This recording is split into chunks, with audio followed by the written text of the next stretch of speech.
Halo, malam, pagi. Gue juga nggak tahu jam berapa sekarang. Sekarang hampir jam 5 pagi. Sesuai dengan perjanjian, gue mau bahas soal Mourinho. Kenapa dia dipecat dan sebenarnya bukan masalah kalah menang atau apa. Kenapa gue nggak suka Mourinho? Pasti ada alasannya dong. Apalagi orang bilang, oh ya, dia kan menang trofi di mana-mana, bla bla bla bla. Oke. Karena gue selalu bandingkan seperti ini. Dia kan menang trofi banyak, itu kan sebuah pencapaian. Sama kayak kita di dunia nyata. Kalau kita kaya, itu juga sebuah pencapaian. Oke. Kalau kita kaya raya, itu kan harusnya kita jangan terbuai dengan duit yang kita miliki, tapi lu harus melihat kekayaan ini dari mana. Apakah dari orang tuanya? Kalau kaya dari orang tuanya, ya bukan salah dia juga kan. Apakah dia kerja keras atau korupsi? Kaya juga, ya kan? Untuk gue, Mourinho itu seperti itu, menghalalkan segalanya demi trofi, demi kekayaan. Oke.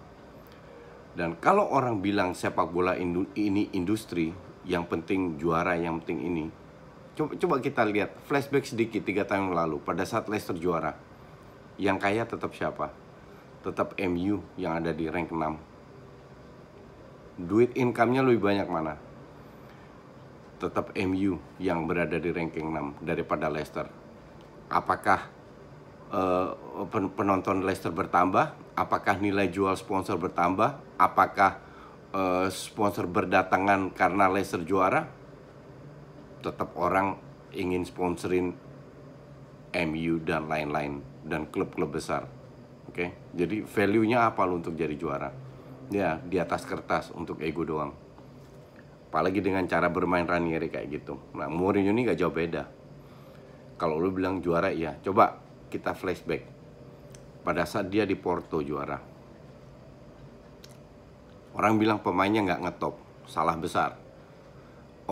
Pemainnya tidak ngetop di media, tapi pemainnya bagus semua. Bahia, Deco, you name it lah. Oke. Pada saat dia juara di Inter, nah Wesley Sneijder itu udah top-topnya. Dalam arti dia layak menang Ballon d'Or waktu itu dengan timnas Belanda dan juga dengan Inter. Tapi kalau lu bermain di Inter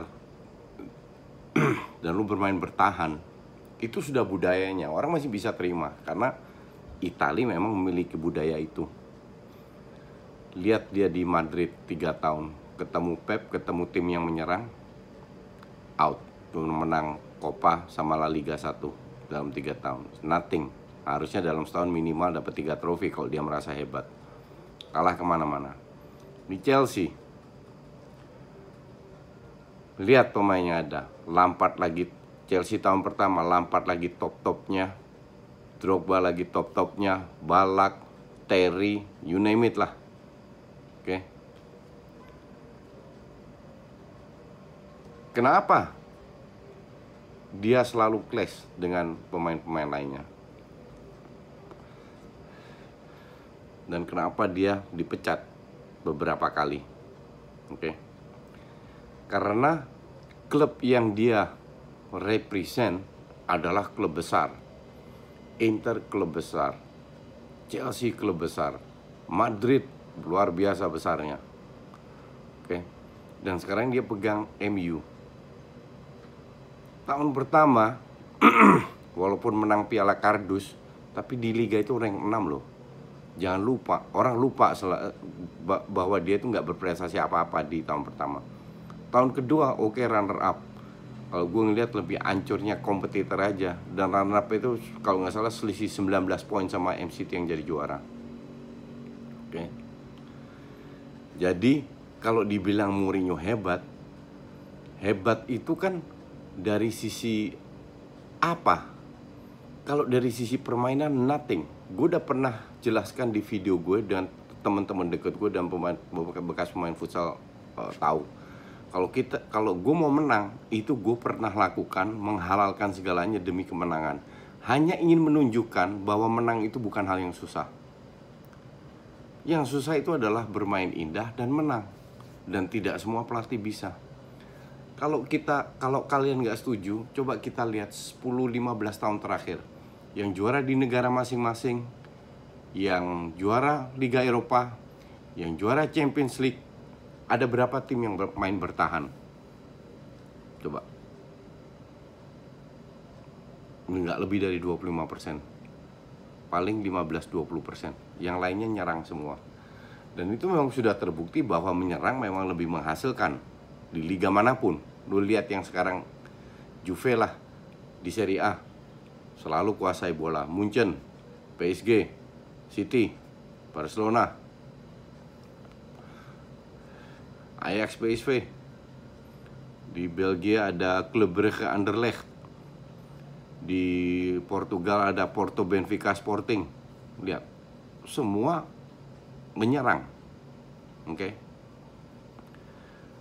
Jadi gue nggak heran kenapa pemain yang bermain di klub besar itu enak, atau pemain hebat, gue bicara ya, pemain hebat sering clash sama Mourinho.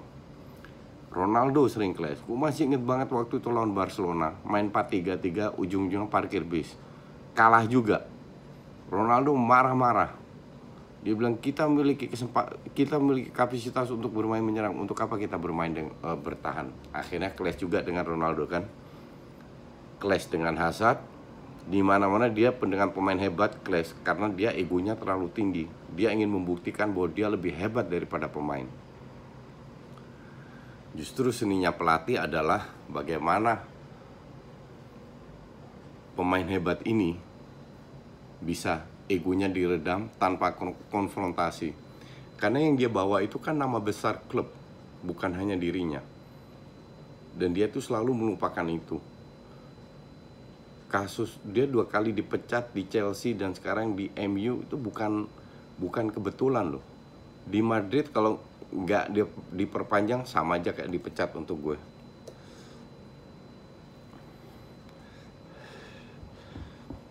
Dan yang bikin gue enak lagi, setiap kali kalah selalu salahin pemainnya, salahin wasit, salahin ini. Sebelum zaman VAR memang pasti wasit bikin kesalahan. Tapi kan kalau diuntungkan, kok dia nggak teriak-teriak? Harusnya kita fair dong. Kalau kita dirugikan, ya kita teriak. Kalau diuntungkan, kita juga teriak bahwa itu tidak fair. Ini yang gue tidak lihat. Ini yang bikin benci sama Mourinho, menghalalkan segalanya. Yang tidak lihat kenapa yang tidak bisa melihat bahwa dia itu hanya karyawan, digaji oleh klub, bahwa klub itu lebih besar daripada dirinya sendiri, bahwa banyak pemain lebih hebat tanpa pemain dia nggak bisa apa-apa. Tahun kedua Chelsea dipecat karena, kalau menurut gue, karena dia mempermalukan Dr. Eva di depan pemain lain. Sementara Dr. Eva kan deket sama semua pemain. Di situ dia udah kehilangan respect. Dan di mana klub dia melatih, kalau gue lihat dia keluarnya nggak enak karena dia udah kehilangan respect dari pemain. Dan sekarang terjadi dengan MU. Kalau dia bilang dia nggak dapat pemain, MU itu di bawah dia sudah keluarkan 450 juta euro. Dia beli Lukaku dan Pogba 150 juta. Dua-dua dicadangin. Musim ini beli Fred dan Dalot oke, cedera. Fred pemain kayak gitu harganya 40 juta. Udah kayak kalau istilah Belanda itu kip zonder kop. Larinya kayak ayam tanpa kepala, asal lari aja. Fred kayak begitu. Itu kan juga tanggung jawab dia. Pembelian pemain tidak perform, itu tanggung jawab dia. Kalau lu lihat Unai Emery beli 5 pemain, Torreira, Gundosi, Leno, Sokratis, sama Steiner. Semua bermain, semua punya kontribusi. Lu lihat pemain yang dibeli sama Liverpool, Van Dijk, Alisson Becker, kontribusinya luar biasa. Keita, Fabinho. Lu lihat pemain yang dibeli siapa? Chelsea, Jorginho, Kepa.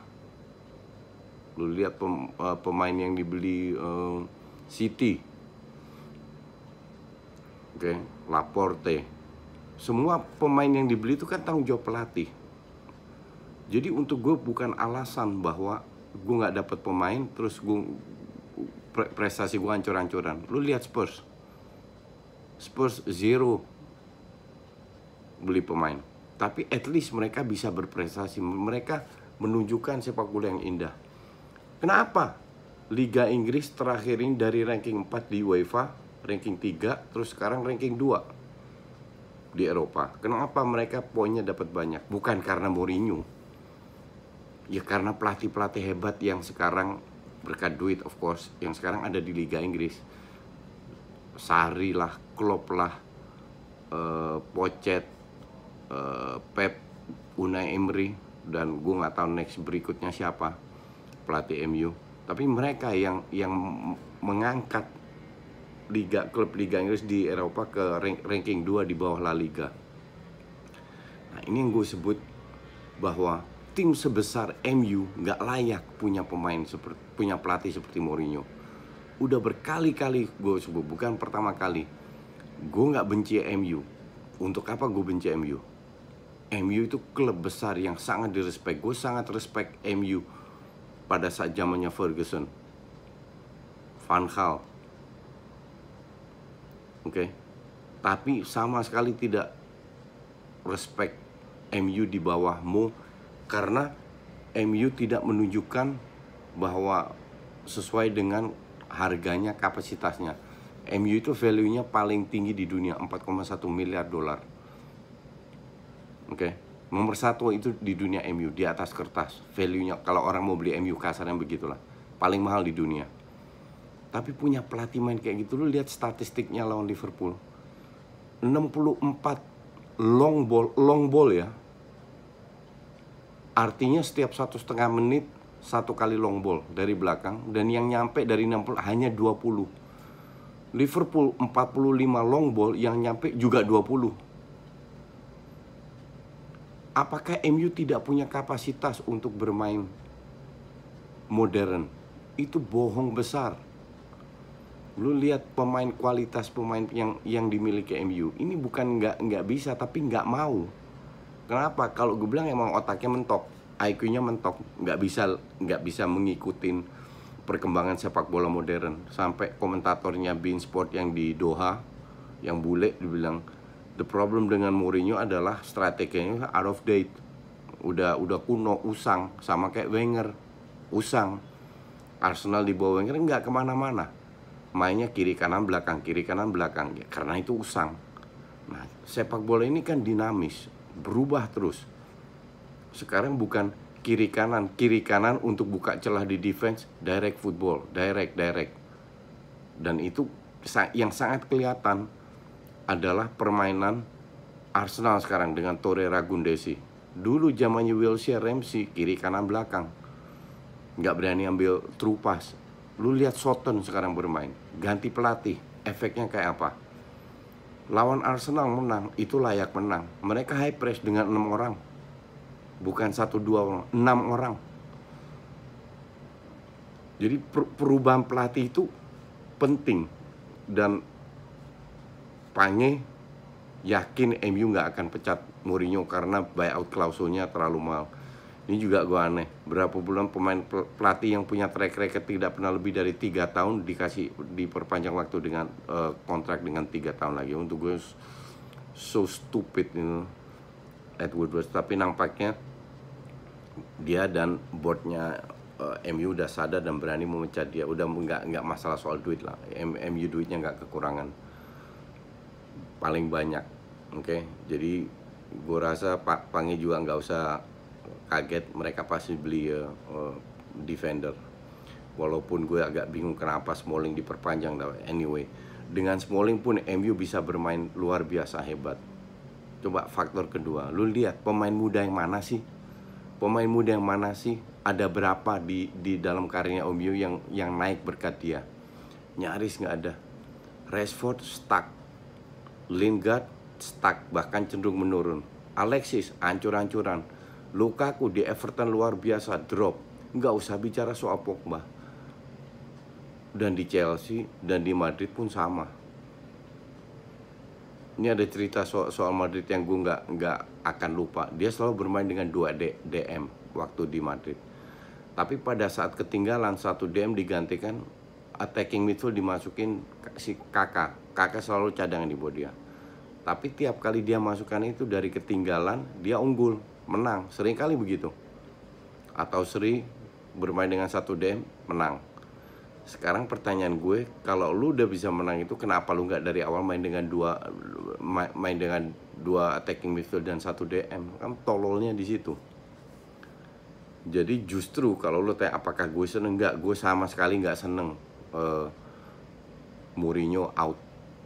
Kenapa? Karena pemain yang bermain buruk di bawah Mourinho atau bermain buruk sekarang, mereka ingin membuktikan bahwa memang faktor Mourinho itu penting yang merusak suasana di ruang ganti. Mereka lebih termotivasi sekarang. Seandainya Carrick pun pelatih biasa aja, tapi mereka akan menunjukkan kualitasnya. Sekarang ini yang gue takutin oleh MU, karena MU di atas kertas, di atas Arsenal, di atas Spurs. Tapi dari sisi permainan jauh di bawah kedua tim itu. Oke. Bahkan gue bilang sama Chelsea nggak kalah, imbang lah sisi dari sisi kualitas pemain ya. Itulah, bersyukur fans MU, kalian sudah memiliki pelatih baru, sudah lewat. Semoga MU dalam waktu dekat musim depan kembali berjaya di Liga Inggris, biar lebih bisa bersaing dengan klub lain, terutama Arsenal. Apakah gue bully MU? Gue kalau sekarang bully MU lebih karena permainannya, oke, bukan karena skor dan lain-lain. Thank you for watching.